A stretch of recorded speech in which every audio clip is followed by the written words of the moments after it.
بسم اللہ الرحمن الرحیم۔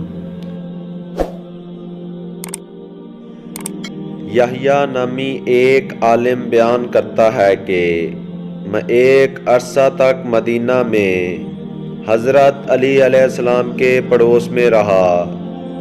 میرا گھر سیدہ زینب سلام اللہ علیہا کے خانہ اقدس کے بالکل قریب تھا۔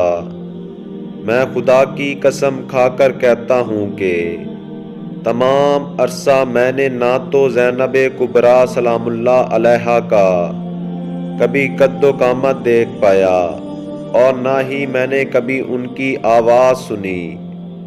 جب کبھی شہزادی اپنے جد بزرگوار حضرت محمد صلی اللہ علیہ وآلہ وسلم کی زیارت کی غرض سے اپنے گھر سے باہر نکلنے کا قصد فرماتی تو کوشش یہی ہوتی کہ رات کے وقت گھر سے باہر آئیں۔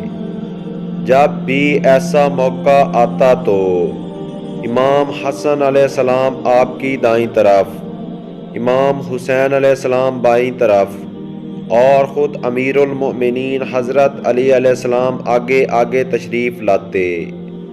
یوں ہی قبر اطہر رسول خدا صلی اللہ علیہ وآلہ وسلم قریب آتی، امیر المؤمنین حضرت علی علیہ السلام آگے بڑھ کر چراغ مزار بجھا دیتے۔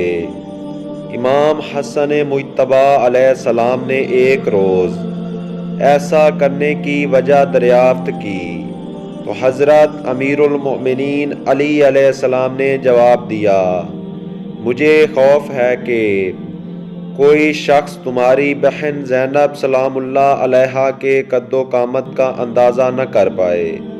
اللہم صلی علی محمد و آل محمد وعجل فرجہم۔